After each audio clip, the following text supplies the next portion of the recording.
Welcome to today's episode of the Profit First for Tradies podcast. Today I'm going to be talking to you about the instant assessment, which is a vital tool that is really handy to learn how to use correctly, because this will be the tool that you can use to not only get a snapshot of where you are at the moment from a Profit First perspective, but also in the future when you want to start looking forward and planning different activities in the business, such as do you want to get a warehouse? Do you need to hire more staff? Do you need to spend X amount of dollars on marketing? You can start using that tool and put the numbers in as if they are happening, and that will show you what your percentages look like and what that change will look like, and whether or not your business will be able to support those changes. And if it doesn't, well, then we put a plan in place to get the business to work so it can.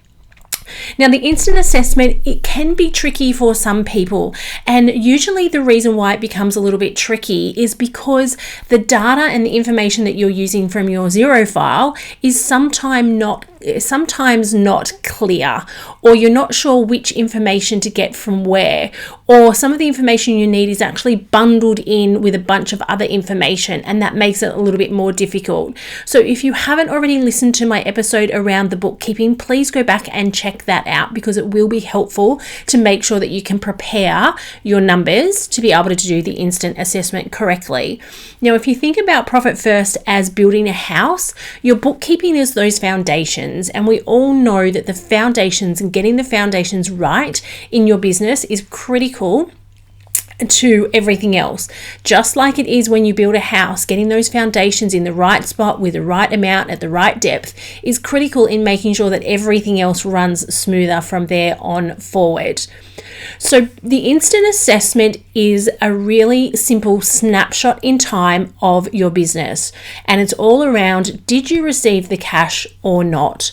So when we're doing the assessment, we want to make sure that we're looking at your profit and loss and your balance sheet reports in a cash basis.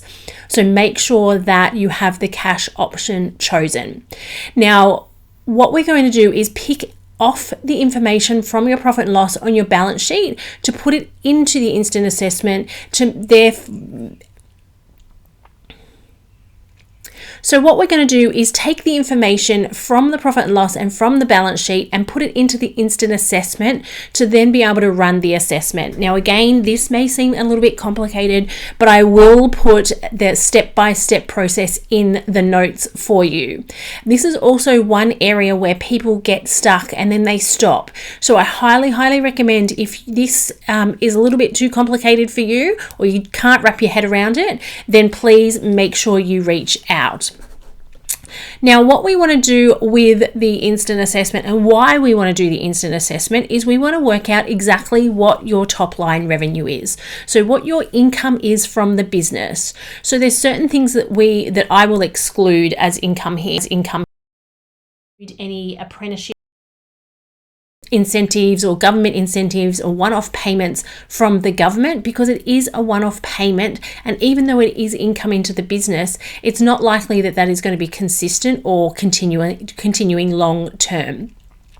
We obviously want to make sure that we're looking at reports that are GST exclusive, which most of the time the reports that you look at will be.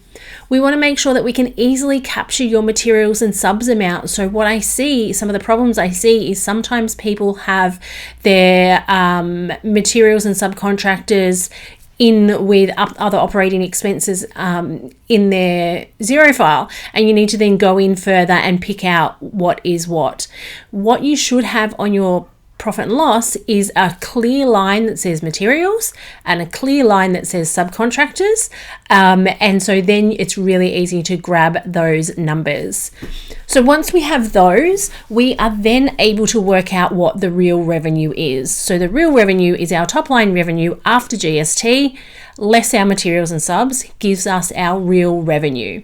So once we have our real revenue, that allows us to have a look at the table. Again, I'll put it in the notes, and see what real revenue range your business falls into.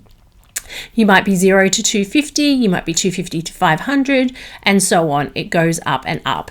It's really important to select the right revenue range, because that will determine what percentages, what target allocated percentages you are headed for, you're working towards.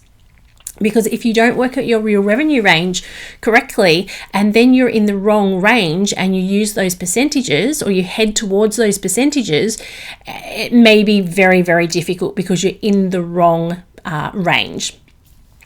The next thing we want to do is I usually jump down to working out your operating expenses.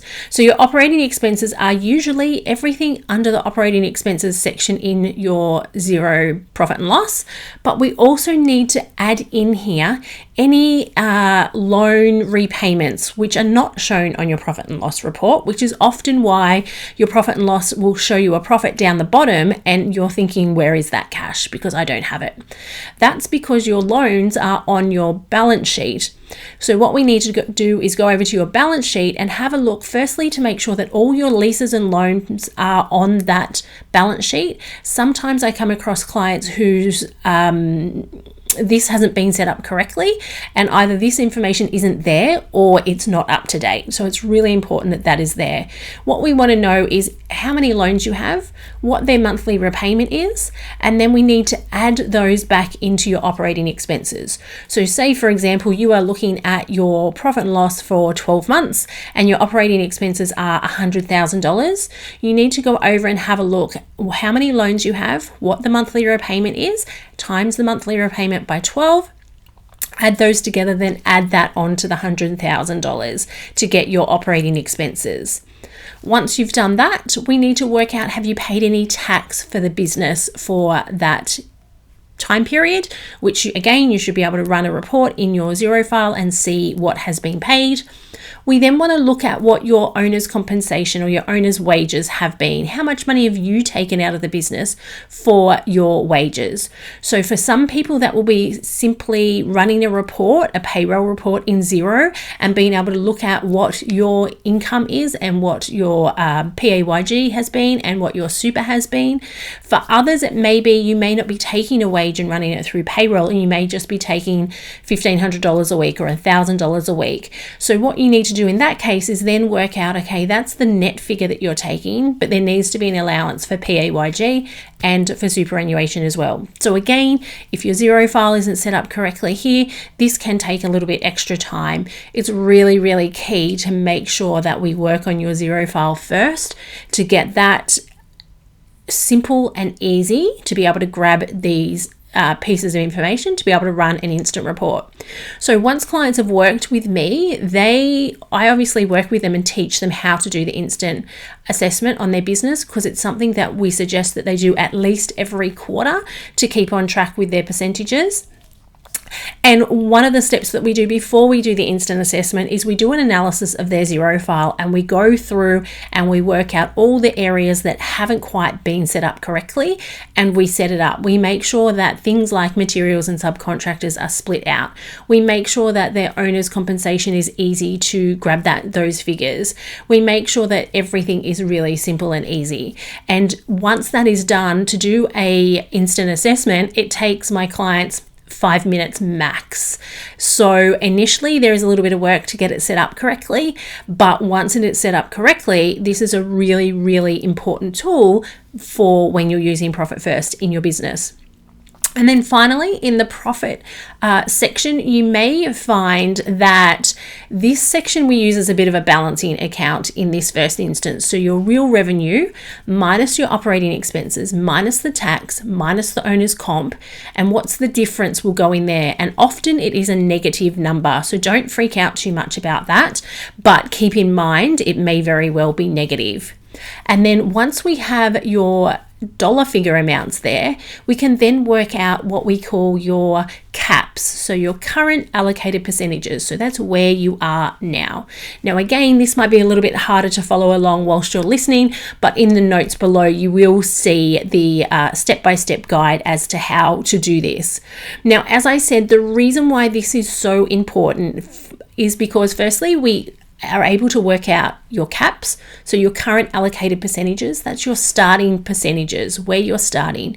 It also allows us to work out your TAPs, your target allocated percentages, where you're headed. And what we see in between is the gap. And then what we do is we work to put strategies in place to get you from your caps to your TAPs. Now, some clients, depending on the size of the business, we can move between caps and TAPs quite quickly, 3 to 6 months. For most businesses, it is a much longer term process because you've not ever looked at your business from this perspective before. And what we want to do is then get working on the strategies to fill in those gaps. And what I also find is it's a much slower, steady pace to start with. And then after a few quarters, things start to pick up because we kind of have to go back and go to the bare basics again around your bookkeeping and so on to get that sorted first before we can make any drastic improvements. So at the beginning, there feels like there's a lot of work and little movement, but in fact, there actually is. And then as time goes on, it gets quicker and quicker. And then we start to be able to play with the fun part, which I like to refer to it as when we start to be able to look forward and say, okay, in 12 months time, we want to get into this factory, or in 6 months time, I want to hire another staff member. If we hire another staff member, that involves another truck and, another lot of tools and so on and so forth. What does that look like? And we start forward planning and thinking about finally putting steps in place to reach those goals and those dreams that we have when we start business before we kind of get tangled up in the busyness and the stress of everything going on. So that is the overview of the instant assessment. As I said, it is a vital tool, and when you can nail this makes everything easier from a profit first perspective. It is a little bit confusing at the start. It is a little bit overwhelming. But if you just follow the steps and practice this, then this will be the tool that will absolutely change the way you look at your business, change the way you make decisions in your business. So as I mentioned, I will put the notes and the guide below so you can follow that through. But at any time, if you have any questions, please make sure you send me an email, put in the subject line, instant assessment help. Attach your instant assessment with a copy of your P&L and a copy of your balance sheet, and I will, or one of my team will have a look over it and give you some feedback as well. All right, thank you so much. This has been a wonderful podcast. This is one of my favorite topics in Profit First, although I pretty much say that about most of the topics. So as I said, if you can nail this, then this is going to make everything else so much easier. See you in the next episode.